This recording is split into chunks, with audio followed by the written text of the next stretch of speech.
से भागते शहर, पुणे की चमक दमक के पीछे एक ऐसी दुनिया भी थी जहां सपने अक्सर गरीबी की धूल में दब जाते थे। इसी शहर के बाहरी इलाके में एक झुग्गी बस्ती थी जहां मिट्टी से स्ने हाथों और थकी हुई आंखों के बीच एक लड़का रहता था, आरव। आरव एक किसान का बेटा था। उसका गांव सूखे और कर्ज से जूझता हुआ शहर के पास ही कहीं खो गया था और रोजगार की तलाश में उसके पिता यहाँ आ बसे थे। आरव की सुबह पिता के साथ सब्जी मंडी में बोरे उठाने से शुरू होती थी और रात सरकारी स्कूल की टूटी हुई बेंच पर बैठकर किताबें पढ़ने में खत्म होती थी।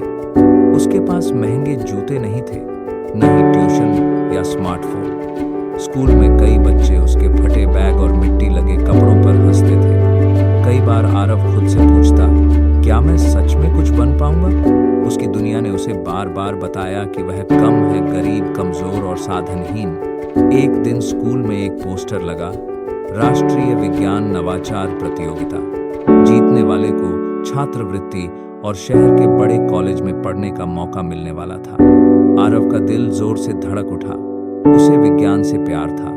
खेतों में काम करते हुए वह सोचता था कि पानी बचाने की कोई सस्ती तकनीक क्यों नहीं बनती।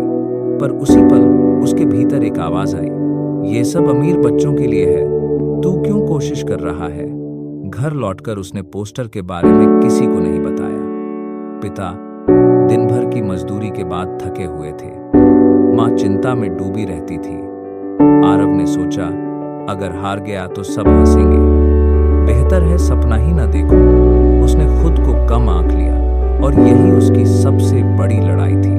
कुछ दिनों बाद स्कूल के विज्ञान शिक्षक शर्मा सर ने आरव को अकेले बैठकर कुछ कागजों पर रेखाएं खींचते देखा। क्या बना रहे हो? उन्होंने पूछा।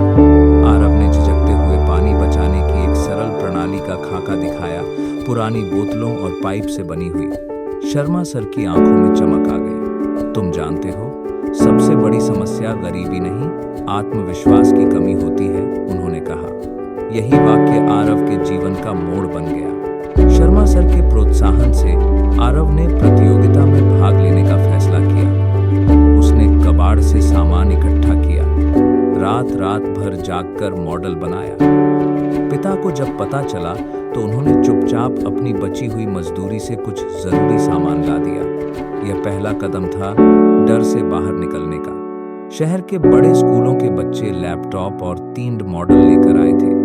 आरव का साधारण मॉडल सबके बीच छोटा लग रहा था।